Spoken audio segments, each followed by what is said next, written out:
നമുക്ക് ആദ്യം നോക്കാം മഴയുടെ കാഴ്ചകളിലേക്ക്. സംസ്ഥാനത്ത് ശക്തമായ മഴ തുടരുകയാണ്. തിരുവനന്തപുരത്ത് തീരമേഖലകളിൽ വീടുകളിൽ വെള്ളം കയറി. പത്തനംതിട്ടയിലും കോട്ടയത്തും ഇടുക്കിയിലും റെഡ് അലർട്ടാണ്. 4 ജില്ലകളിൽ ഓറഞ്ച് അലർട്ട് തുടരുകയാണ്. മലയോര മേഖലകൾ അതീവ ജാഗ്രതയിലാണ്. കനത്ത മഴയെ തുടർന്ന് തിരുവനന്തപുരം പൊന്മുടിയിലേക്കുള്ള യാത്ര അതിന് നിരോധനം ഏർപ്പെടുത്തി. മാത്രമല്ല മറ്റ് മലയോര മേഖലയിലേക്കും യാത്രാ നിരോധനമുണ്ട്. നമ്മുടെ പ്രതിനിധികൾ ചേരും വിവിധ ഇടങ്ങളിൽ നിന്ന്. ആദ്യം ഡാൻ കുര്യൻ, കോട്ടയത്ത് നിന്ന് ജി ശ്രീജിത്ത്, പത്തനംതിട്ടയിൽ നിന്ന് ശശി നാരായണൻ, ഇടുക്കിയിൽ നിന്ന് പ്രിൻസ് ജെയിംസ് ആദ്യം നമുക്ക് വേണ്ടി അണിനിരക്കും. ആദ്യം നമുക്ക് ഡാൻ കുര്യനിലേക്ക് പോകാം.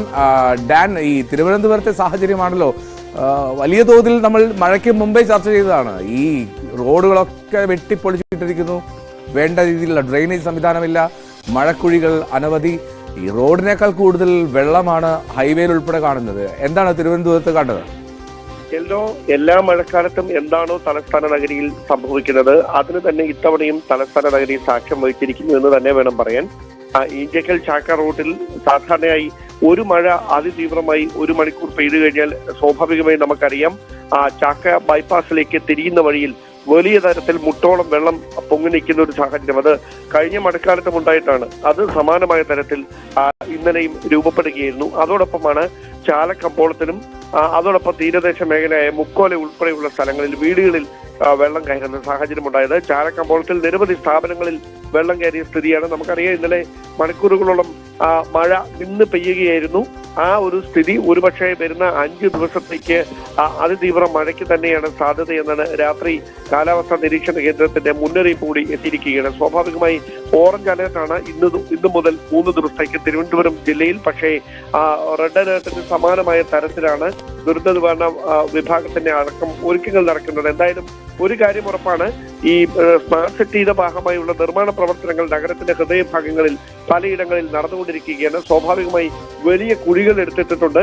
റോഡും കുഴിയും തമ്മിൽ തിരിച്ചറിയാൻ കഴിയാത്ത തരത്തിലേക്ക് ഈ വെള്ളം വന്ന് മൂടുന്ന സാഹചര്യം ഉണ്ടാകുന്നു. അതുകൊണ്ട് തന്നെയാണ് പൊതുജനങ്ങൾ ജാഗ്രത പാലിക്കേണ്ട ഒരു സാഹചര്യത്തിലേക്ക് കൂടി കാര്യങ്ങൾ എത്തുന്നത്. വലിയ തരത്തിലുള്ള കുഴിയാണ് ഇങ്ങനെ എടുത്തിട്ടിരുന്നത്. അതിലെല്ലാം വെള്ളം വന്ന് അതിശക്തമായി നിറയുന്ന സാഹചര്യമാണ് ഉള്ളത്. അതോടൊപ്പമാണ് ആമയിഴഞ്ചാൻ തോടും കിള്ളിയാറും ഇത് രണ്ടും കൃത്യമായി ശുചീകരണം നടത്താൻ വൈകുന്നത്, അല്ലെങ്കിൽ അത് പൂർണ്ണമായി ശുചീകരണം നടത്താൻ കഴിയാതിരുന്നത് മൂലം ഈ മാലിന്യങ്ങൾ ഒഴുകുന്നത് തടസ്സപ്പെടുന്ന സാഹചര്യം വരുന്നതോടെയാണ് അത് നിറഞ്ഞ് വെള്ളം ഒഴുകുന്ന ഒരു പശ്ചാത്തലം ഉണ്ടാകുന്നത്. അത് കരമന ഉൾപ്പെടെയുള്ള ഭാഗങ്ങളിൽ അതിന്റെ പ്രതിസന്ധി നേരിടുന്ന സാഹചര്യം വരും. സ്വാഭാവികമായി ഏതാനും ദിവസങ്ങൾ മാത്രമാണ് കാലവർഷം എത്താൻ ബാക്കിയാകുന്നത്. അതിന് മുന്നോടിയായി ഈ മാലിന്യ നിർമ്മാർജ്ജനം പൂർത്തിയാക്കി മലിനജലം കൃത്യമായി ഒഴുകുന്നതിന് വേണ്ടിയിട്ടുള്ള ഒരു വഴി, ഡ്രെയിനേജ് സംവിധാനം കൃത്യമായി പോകുന്നതിനുള്ള വഴി ഒരുക്കിയില്ലെങ്കിൽ മഴ തുടർച്ചയായി പെയ്യുന്ന സാഹചര്യത്തിൽ വലിയ തരത്തിലുള്ള വെള്ളക്കെട്ടിനായിരിക്കും തലസ്ഥാന നഗരി ഇനി സാക്ഷ്യം വഹിക്കേണ്ടി വരിക.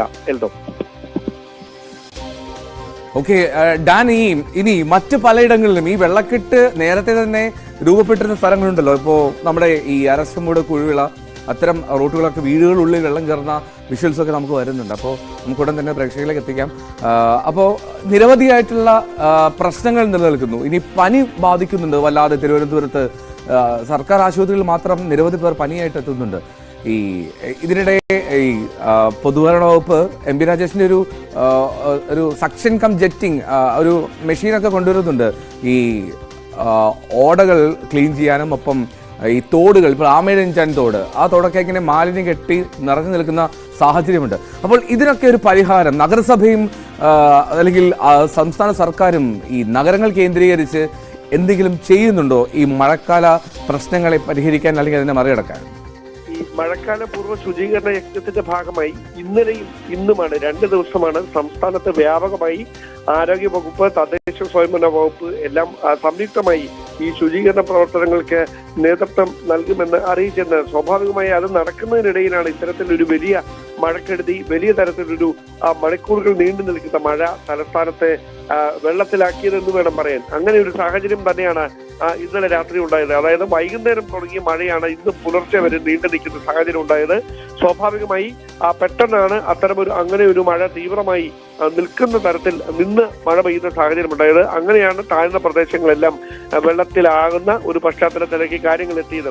ഇനി പ്രധാനമായി ഉള്ള ഒരു സാഹചര്യം എൽദോ തന്നെ നേരത്തെ സൂചിപ്പിച്ച പോലെ ഈ ആമയിഴഞ്ചാൻ തോറും കിള്ളിയാറും ഇത് രണ്ടുമാണ് പ്രധാനമായി നമ്മുടെ ഈ വെള്ളം മാലിന്യങ്ങൾ കെട്ടിക്കിടന്ന് വെള്ളം പൊങ്ങാൻ സാധ്യതയുള്ള രണ്ട് സ്ഥലങ്ങളാണ്. അവിടെ കൃത്യമായി മാലിന്യ നീക്കം നടന്നില്ല എങ്കിൽ അത് വലിയ തരത്തിൽ കാര്യങ്ങൾ പ്രതിസന്ധിയിലാക്കും. അതോടൊപ്പമാണ് ഡ്രെയിനേജ് സംവിധാനം, അത് തടസ്സങ്ങളില്ലാതെ ഈ മലിനജലം ഒഴുകുന്നതിന് വേണ്ടിയിട്ടുള്ള ക്രമീകരണങ്ങളും അത് പൂർണ്ണമായി വിജയകരമായി നടപ്പിലാക്കാൻ കഴിയാതിരുന്നതാണ് പലപ്പോഴും നഗരഭാഗങ്ങൾ, അതായത് തമ്പാനൂർ, അരിസ്റ്റ ഉൾപ്പെടെയുള്ള സ്ഥലങ്ങളിലൊക്കെ പെട്ടെന്ന് SS കോവൽ റോഡ് ഉൾപ്പെടെയുള്ള സ്ഥലങ്ങളിൽ വെള്ളക്കെട്ട് രൂപപ്പെടുന്ന തരത്തിലേക്ക് കാര്യങ്ങൾ എത്തിച്ചേരുന്നത്.